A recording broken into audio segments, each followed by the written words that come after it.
तो यहाँ तक वीडियो मैं आपके साथ शेयर कर चुकी थी। इसके बाद फिर हम लोगों को लगी थी बहुत ही जोरों की भूख की, एक तो तबीयत भी ख़राब थी, तो हम यहाँ पे फिर आगे खाना मैं आपके साथ रिव्यू करूंगी एक काजल का जो कि all day smudge proof water proof है। अगर मॉर्निंग में आप इसका इस्तेमाल कर लेते हो तो पूरा दिन भर ही आपकी आंखों पे टिका रहेगा, टच से मस बिल्कुल भी नहीं होगा। आप इसे चाहें तो काजल की तरह इस्तेमाल कर सकते हैं या फिर आप इसे लाइनर की तरह भी इस्तेमाल कर सकते हैं। 3 मैं लुक्स आपको यहाँ पे क्रिएट करके भी दिखाऊंगी कि आप किस तरह से इसे इस्तेमाल कर सकते हैं। तो मैं बात कर रही हूँ प्लम गुडनेस का Nature Studio all day wear kohl काजल।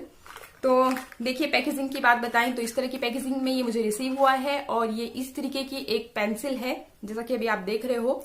बात करें इसके प्राइस की तो 495 का इसका प्राइस है और लिंक मैं डिस्क्रिप्शन में भी दे दूंगी, तो वहां से आप डायरेक्टली भी इसे चेकआउट कर सकते हो। तो ये देख सकते हो आप, एकदम इंस्टेंट ब्लैक फिनिश आपको देता है। ये देखिए थोड़ा सा अगर आपको दिखाऊं तो ये देखिए इस तरह से गहरा काला कलर इसका ये है और कुछ ही सेकंड्स के अंदर ये बिल्कुल आपका मतलब आप अगर इस तरीके से रगड़ोगे भी तब भी, जैसा कि मैंने अभी आपके सामने ही इसे लगाया और कुछ ही सेकंड्स में ये बिल्कुल आपका इस तरीके से देखिए, आप मैं रगड़ रही हूं अपने हाथ को फिर भी ये बिल्कुल भी ये देखिए टच से मस नहीं हो रहा है। तो चलिए देख लेते हैं किस तरह से हमने इसे यूज करना है। सबसे पहला सिंपल तरीका, कुछ एक लोग आईलाइनर लगाना बिल्कुल पसंद नहीं करते, सिर्फ काजल लगाते हैं, तो आप बस इस तरीके से इसे अपनी वाटर लाइन पे लगा लीजिए और वह एक स्ट्रोक में ही। तो इस तरह से अपनी वाटर लाइंस पे आप इसे इस्तेमाल करके एज अ काजल इस्तेमाल कर सकते हो। और अगर आप मतलब बिल्कुल लाइनर की तरह नहीं दिखाना चाहते हो इसे, तो यहाँ पर वाटर लाइन पे अपर आईलिड पे भी आप इसे इसी तरह से इस्तेमाल कर सकते हो। इस तरह से आप देख सकते हो कि बिल्कुल सिंपल काजल की तरह आप इसे इस्तेमाल कर सकते हो। बात करें दूसरे लुक की, तो अगर आप इसे लाइनर की तरह, सिंपल लाइनर की तरह मैं इसे यूज करूंगी। यहीं पे अगर आप इसे स्मज करना चाहते हो तो जल्दी से कर लीजिए, क्योंकि फिर ये एक बार सेट हो जाता है तो बिल्कुल टच से मस नहीं होता। इस तरह से सिंपल लाइनर की तरह हम इसे इस्तेमाल करेंगे। दूसरी आईज पे भी इसी तरह से। तो इस तरह से काजल प्लस लाइनर की तरह आप इसे इस्तेमाल कर सकते हो। अब बात करते हैं थोड़ा सा बोल्ड लुक। अगर आप इसे विंग आईलाइनर की तरह इस्तेमाल करना चाहते हैं तो आप वैसा भी कर सकते हो। उसके लिए देखिए आपको पहले ये इस नीचे वाली वाटर लाइन के साथ साथ ही मैं ये लाइन ड्रॉ कर रही हूँ और अब आप जितना भी आगे मतलब इसको जितना भी बड़ा विंग आप निकालना चाहते हैं उतना आप फिर इसे आगे को ले जा सकते हो। तो इस तरह से फिर आप थोड़ा सा बोल्ड लुक भी क्रिएट कर सकते हो। तो जैसे भी चाहें आप इसे इस्तेमाल कर सकते हो। इसके अलावा इसके साथ आपको मिल जाता है ये शॉर्पनर, जिससे आप जो है काजल को काफी लॉन्ग टाइम तक इस्तेमाल कर सकते हो। तो आई होप मेरी ये जानकारी आपको अच्छी लगी हो और बाकी अगर कोई भी आपकी क्वेरी रह जाती है तो आप कमेंट सेक्शन में मुझसे पूछ सकते हो। कहाँ आए हो भाई? रेस्टोरेंट है क्या? क्या खाना है इधर बताओ मुझे। और जूस भी और खाना भी। क्रीम जूस है भी और गोलगप्पे भी। अरे और खाना भी ठीक है। मुझे आइसक्रीम भी और गोलगप्पे भी और साथ में बर्गर भी और पिज़्ज़ा भी। हाँ लिखा हुआ है आइसक्रीम होगी। हाँ वो देखो तो होगी यहाँ पे आइसक्रीम भी होगी।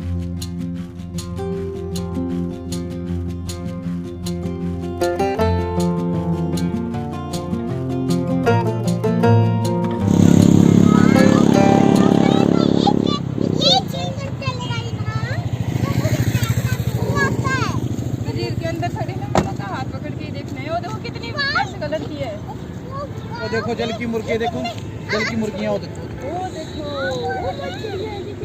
जल की मुर्गियाँ है। एक मिनट में वो आ जाओ थोड़ा परे जैसे दिखा दे। ये नहीं डक नहीं है, क्या है? जल की मुर्गियाँ है मेरे ख्याल में। जल की मुर्गियाँ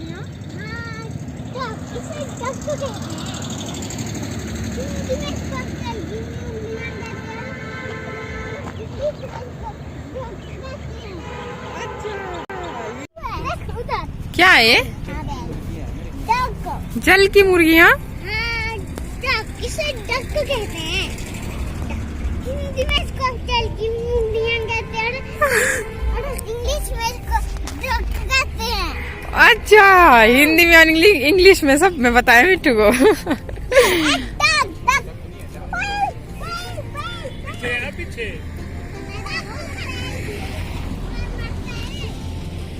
हाथ पकड़ रखे है ना लेना। ये है सुंदरनगर लेक, और जैसा कि नाम सुंदरनगर, वैसे ही सुंदरनगर बहुत ही खूबसूरत है।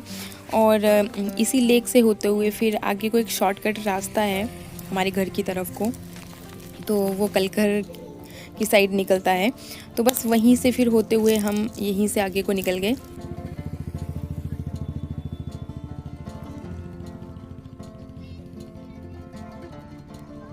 मुर्गियों को भी खा जाएगा।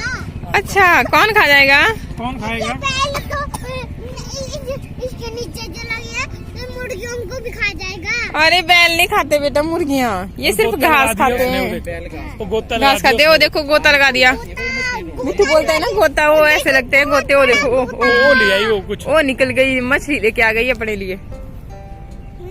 लगा पता? इसमें तो मछलियाँ भी है। हाँ जी, मछलियाँ होंगी इसमें बड़ी बड़ी। हाँ जी, तो ठंड नहीं लगती ना जो ठंड मछलियाँ लगाए। तो अजीब जो क्वेश्चन पूछा है। ठंड है जो ये इधर ठंडे पानी में रह रही। नहीं नहीं, इन्होंने सुना मम्मा तूने स्टोरी तो सुनी होगी। मैं स्टोरी सुनी है मैंने। मछली जल की रानी है, जीवन इसका पानी है, तो पानी से बाहर निकालो तो वो मर जाती है। अच्छा, इसने स्टोरी सुनी थी। हाँ भाई, मिट्टू के बैल बैल इसको बोल रहा है मिट्टू की भाई अर्ज।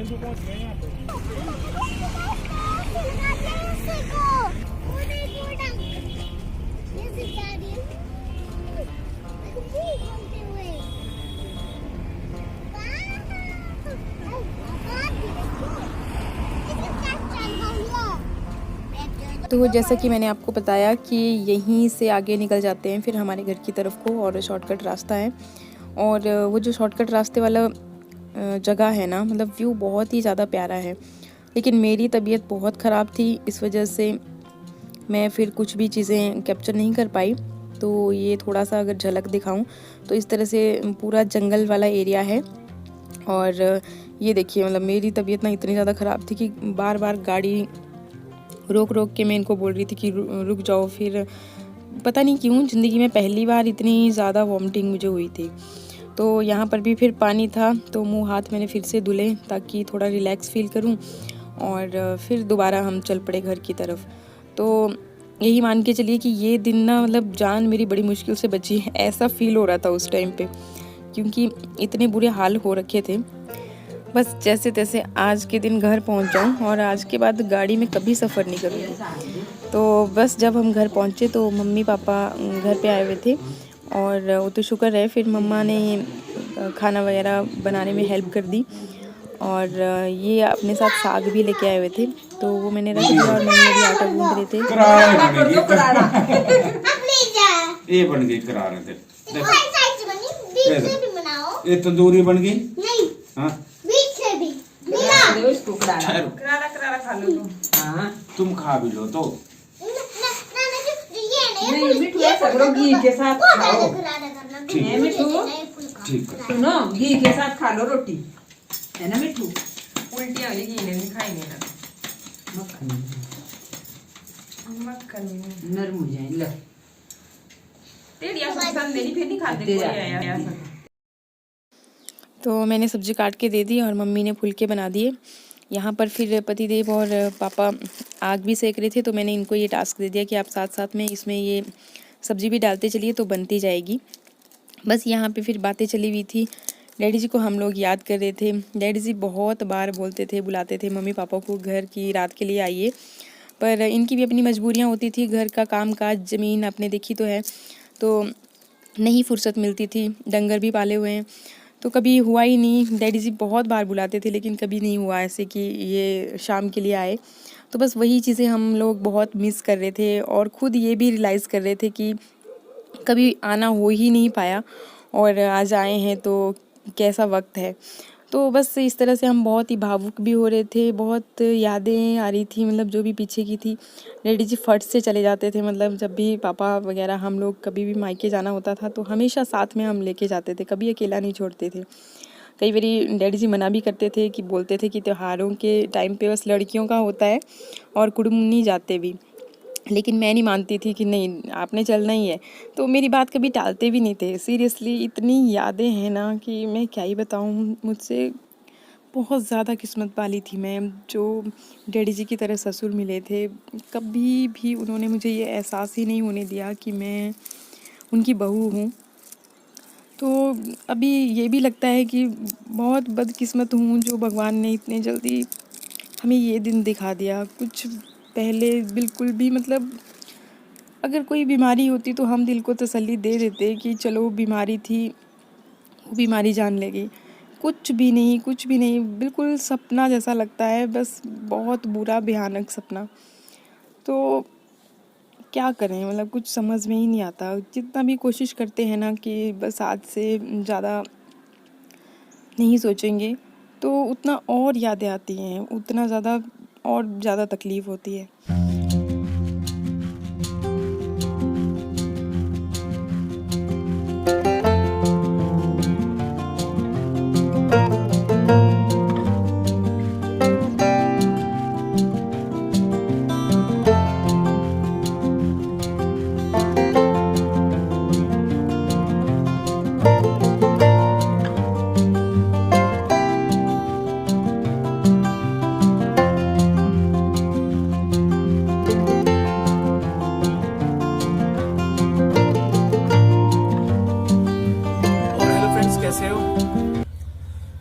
और अभी हम यहाँ बैठे हुए धूप में, धूप जाने वाली है।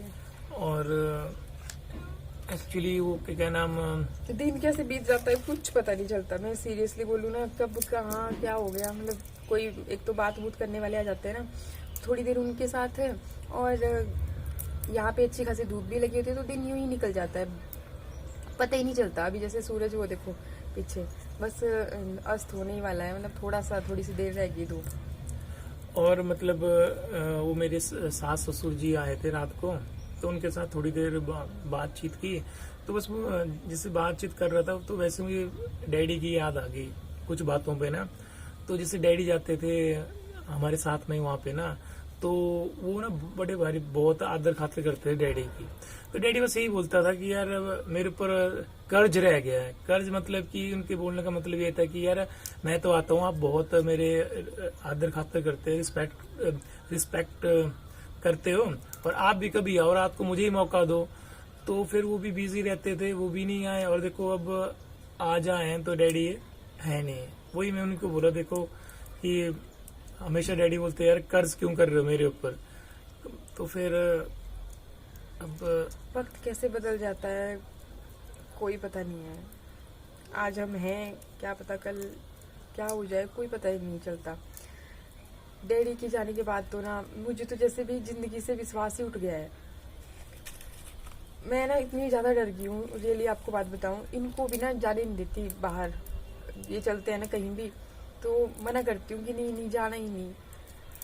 पता नहीं क्यों ना, मतलब डैडी कभी सोचा ही नहीं, मतलब ऐसा कभी माइंड में आया ही नहीं था कभी जिंदगी में कि कभी ऐसा होगा कि हम डैडी के बिना मतलब लाइफ हमारी होगी। और दूसरा कि भी डैडी जी मतलब इतने रिस्ट पुस्ट आदमी को ऐसे अचानक से ऐसा कैसे हो गया। और वैसे भी कल गए थे, तो कल ही गए थे ना वहाँ पे, कल शायद कल की परसों। तो वहाँ पे थोड़ा सा मतलब कि यार मंडे को गए थे, मंडे को थोड़ी आउटिंग सी हो गई थी, तो इतना पता नहीं चला मुझे भी कि जैसे यहाँ बैठे होते हैं तो बड़ा बहुत मिस करता हूँ मैं ना। तो फिर वहाँ पे गए, थोड़ा सा मतलब देख के बाहर कि यहाँ भी क्या है, थोड़ा आउटिंग सी हो गई थी, तो थोड़ा सा इतना पता नहीं चला कि हाँ सोच विचार कुछ नहीं हुआ।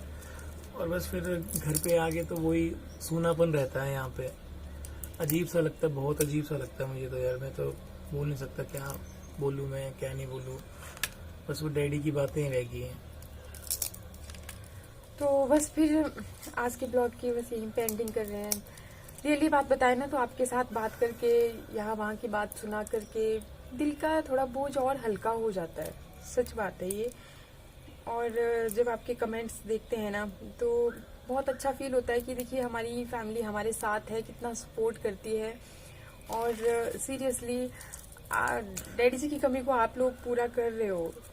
और कमेंट्स मैं ही पढ़ता हूँ, तो मतलब ये पता नहीं चलता कि कब टाइम हो जाता है रात को, और एकदम जब आपके कमेंट पढ़ते ना काफी मुझे तो बहुत मतलब कि बहुत खुशी होती है कि आप इतना सपोर्ट कर रहे हो। तो बस पढ़ते पढ़ते नींद आ जाती है मुझे यार, कम से कम 1 तो ऐसे ही बज जाते हैं। देखता रहता हूँ मैं कि हाँ। और आपके कमेंट्स ही हैं जो हमें फिर आगे को कुछ भी करने की प्रेरणा देते हैं कि नहीं, सच में मतलब कुछ एक लोगों ने तो इतनी अच्छी बातें लिखी होती है ना कि आंखें भी भर आती हैं और अच्छा भी लगता है कि सच में ये एक वर्चुअल लाइफ भी रियल है। तो चलिए अभी आप लोगों को भी और इमोशनल नहीं करना चाहते, कल के ब्लॉग में मिलते हैं फिर आपसे फिर से। नमस्कार, थैंक यू। ओके, नमस्कार, धन्यवाद।